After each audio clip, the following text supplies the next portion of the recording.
Hello, everyone, and welcome to another episode of Payoff Pitch, Action Network's MLB betting podcast presented by BetMGM. And we are finally here after a long and arduous season.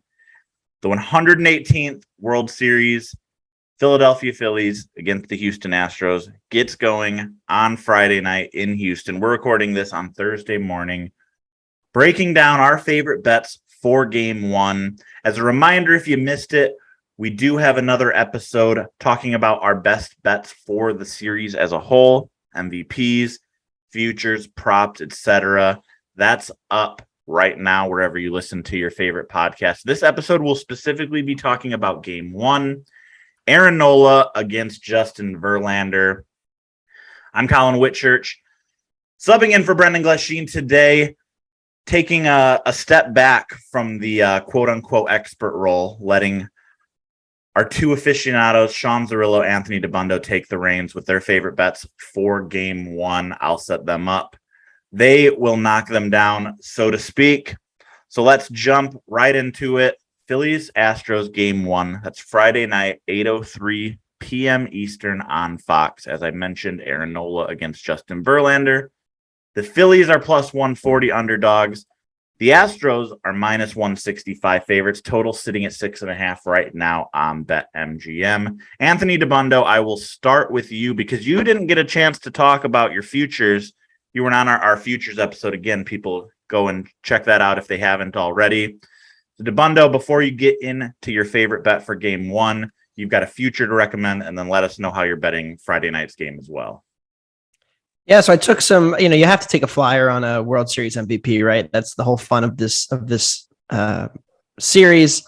And I took a flyer on Rhys Hoskins at 19-1 to win World Series MVP. And I think, you can try to predict out who's going to come up in the big spot, who's going to get the most RBI opportunities, who's going to, have the at-bat that swings the series. It's incredibly hard to predict, but somebody who hits the ball out of the park as much as Rhys is able to, and somebody who is as streaky as Rhys is exactly the kind of person that I want to take a long shot on in the World Series. Hoskins had 4 hits in the NLCS. All of them were homers. I think if Bryce hadn't hit the walk-off, if the Phillies had won that fourth game 2-1, they hadn't blown the lead and then given up and then gotten the lead back, I think Rhys might have won NLCS MVP just because of how important his home runs were in game 4 and in game 5. Also hit one in game 2. So Hoskins swinging the bat really well. He's had a lot of big moments in these playoffs for the Phillies. He's great. He's got a good story because he's the longest tenured position player on the team. And he's pretty well set up to hit in Houston as well with the Crawford boxes on his pull side. Will be a favorable hitting environment for him in both parks. So I like Hoskins at 19-1. That's my favorite. Long shot. Of course, the Phillies have to win for that. They are underdogs, so that definitely doesn't help my case. But I do think they're live here in game one as well. I took them first 5 plus a half at minus 120 last night.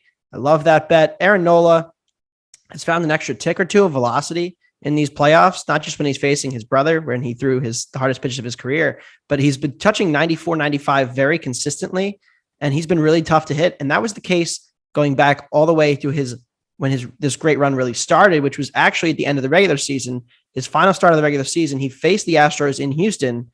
The Astros played their best lineup the first 2 times through the order. They were in kind of relaxed mode, but Nola had just 2 3-ball counts. He retired the first 20 batters in order, took a perfect game into the 7th, and then lost it to Yordan Alvarez. It was one of the most dominant outings I've ever seen him have. His stuff looks excellent right now. His location numbers are the best amongst all MLB starters based on Eno Sarris's model of all pitchers who have pitched at least 100 innings this year. Nobody has better command than Aaron Nola.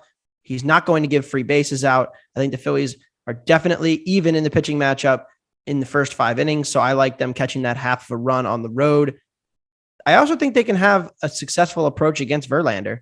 We've seen the Phillies go after Max Fried, go after Spencer Strider early in counts, very aggressive approaches, swinging early, not letting them get ahead. I think that can work against Verlander. It's what the Mariners did. Mariners found some success by attacking Verlander early in the counts. I think the Phillies will do something similar to Justin tomorrow night and get a couple runs on the board. And that should be enough for Nola, given how well he's pitched in these playoffs, save for a really bad inning in San Diego.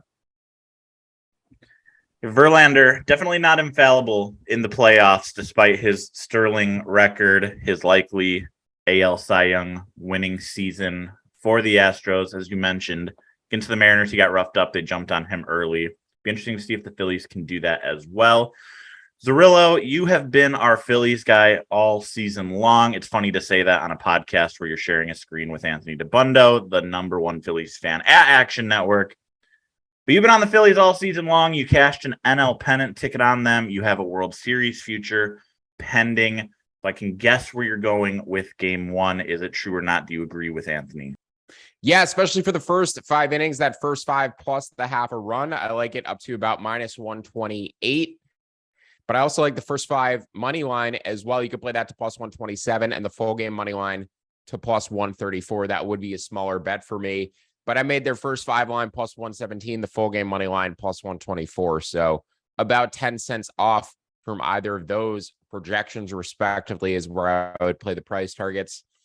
I agree with Anthony, too. I think the pitching matchup for game one between Aaron Nola and Justin Verlander is pretty comparable. Verlander, 2.72 expected ERA this season. Nola, 2.74. So right around each other there. Nola's velocity ticking up, as Anthony mentioned as well, towards the end of the season and into the playoffs. Both teams largely going to keep the opposing offense in their lesser split throughout the series. Both teams hit lefties better than they do righties. That will be an advantage for the Phillies in game 2 and 6, presumably against Framber Valdez, and for the Astros in games 3 and 7, presumably against Ranger Suarez. Would not expect the Phillies to start Bailey Falter in this series, but with Nola going against Verlander, with Wheeler going against Framber Valdez, I think those pitching matchups are very similar in terms of how I rate those two starters relative to one compared to each other. Would probably rate Wheeler as a better pitcher than Framber Valdez. Valdez just has the defense and the stylistics behind him with the ground ball that sort of make him hard to evaluate. But overall, definitely think that's where the series is the closest. Games 1, 2, 5, and 6. So in terms of the bullpens, the defense slightly leans to Houston as well. But when everybody's fresh for that Phillies bullpen, I think they can compete. My concern on the Astros side is the lack of a left-handed reliever. They've gotten by all year, and in years past, when they just had Will Harris as their effective lefty in the bullpen because he had reverse splits, they've been able to get by against left-handed hitting all year. They don't have any lefties in their bullpen for this series to counteract Harper and Schwarber. And in the Phillies bullpen, one of their key guys has been Jose Alvarado. And with the way the Astros hit lefties much better than they do righties, you're really only targeting Alvarado, maybe against Alvarez and Tucker in that part of the lineup. You probably don't want him in there against too many of those righties, even though he is one of their better pitchers. So I would expect the Phillies to add more right-handed pitching onto their roster for this series. They said they were going to make some roster changes, but insofar as game one goes, having the better of the splits against right-handed pitching, even though I would favor the Astros against lefties, I do give the Phillies offense the nod when both teams are against a righty here. And with Nola and Verlander being very comparable, that's where the value edge comes in for me. It sounds like Brad Hand is going to be off the roster and that they're going to use Chris Sanchez as the fill-in, another lefty, sinker guy, no command whatsoever. But another option maybe to try to get Alvarez out. But they did use, and this is interesting because, I mean, it was essentially a playoff game for the Phillies when they went to Houston at the beginning of the month. It's actually the last team to beat the Astros was the first day of October, or second day of October, back at the end of the regular season. And they managed it like a playoff game. They pulled Nola with a runner on base because Alvarez had gotten a hit and they had Tucker, and they wanted Alvarado for Alvarez and Tucker. Of course, Nola pitched well enough that they let him face Alvarez rather. But when Tucker came up, that was the spot. They wanted Alvarado. He came in, got the strikeout, and then they went to Sir Anthony for the right-hander for the next inning, and Eflin closed it. So at that time, they didn't have as much faith in Sir Anthony Dominguez. I think he's solidly the closer now, but it is interesting that they seem very confident in the matchup with Alvarado against Alvarez and Tucker, and they're only 2 spots apart in the lineup. So you can bring in a lefty for 3 batters, and he only faces 1 righty in Bregman. So I think that's the approach they're going to have. We will see exactly what they end up doing, but I think we're going to see a lot of Jose Alvarado against Yordan Alvarez and Kyle Tucker in this series, and potentially in game 1 as well. And what's interesting for games 2 and 6 too, when Fromber starts, you take out Stott for Edmundo Sosa, you take out Marsh for Vierling, but then once Fromber comes out of the game, you could just put your left-handed bats back in because you have no left-handed relievers to worry about facing them. So that is an advantage that the Phillies potentially have to be able to platoon their lineup and then not have to worry about getting platooned back by a bullpen. Bullpen matchups, obviously very fascinating there. And you guys have confirmed it. This payoff pitch remains a Phillies podcast. It has been all October, much to my chagrin. Curious though, Zerillo, you haven't talked about it at all, so I assuming you don't have a bet on it, but I'm just curious for the people out there who are looking to play every different angle where you project this from a total standpoint with it sitting at 6.5 right now.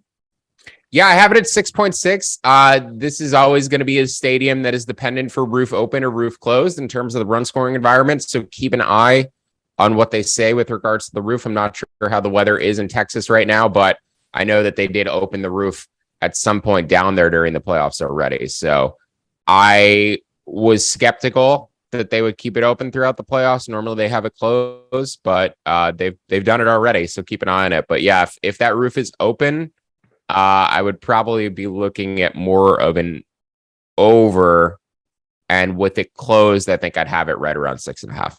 Yeah, I believe they opened it for one of the games against the Yankees, much to Aaron Boone's dismay. I believe what they said is that the contract that they had when they used taxpayer money to build that stadium with a retractable roof is that if the weather is in certain conditions, they are required to open the roof just to, actually use the thing. I think it was only open for one game during the 2022 regular season, and then it was open for that one playoff game. So it's weather dependent, and it's the league's call after that. So that'll be definitely something interesting to watch if the weather's good. I'm down here in Texas, and it's colder than usual. It's in like the 50s right now, but it's also 9:00 in the morning on a Thursday. So that doesn't say much about what it's going to be like in Houston on Friday night. But yeah, if the roof is open, something to consider with the over. Anthony. Yeah, I have a prop as well. I like Nola's sitting at 5.5 strikeouts. I still like the over there. I think they're going to really push him. He is on extra rest. Nola this season, when he's pitched on 4 days rest, which is like the normal 5-day rotation, his ERA is more than a full run higher than when he's pitching on more than 4 days rest. So like an extra day or, over a break or a couple of off days. When he's had more time, he's been a much more effective pitcher. And that's something that the Phillies knew and thought about over the course of the second half of the season, because he has logged more innings than any pitcher in all of baseball now, with including the postseason. So I think Nola's going to get pushed here because the Phillies do not have the bullpen depth to get away with it. I know the Astros put a ton of balls in play, but Nola with the extra tick or two in velo is helping him get more strikeouts in the playoffs. We've seen that even in the outing where he got roughed up in San Diego and maybe they left him in a little too long. He still did get to 6 strikeouts in that game. So I like the over on the Nola strikeouts. Action Labs has it at 6.3. I like over 5.5. All right. As a reminder, we will be with you next on Monday, previewing Game 3. We'll have the first 2 games of the series done by that point. Game 3 will be Monday night in Philadelphia. Citizens Bank Ballpark will be rocking. Anthony, are you going to be there? That's still a work in progress as to whether I will be in attendance, but working on that. Hopefully, we'll see. All right. Well, as a reminder, we'll be back with you Monday to preview Game 3. Whether it will be 1-1 or 2-0 in either team's direction is to be determined. But as a reminder, you can follow all of the picks of Sean, of Anthony, of everyone on the Action Network app. You can follow them individually, as well as following the show's favorite picks by searching Payoff Pitch Podcast, again, in the Action Network app for all of our picks. We've been doing it all season long. We'll continue through the World Series. So that'll do it for Payoff Pitch, presented by BetMGM. For Sean Zerillo and Anthony DeBundo, I'm Colin Whitchurch. Good luck with your bets, and we will talk to you next week.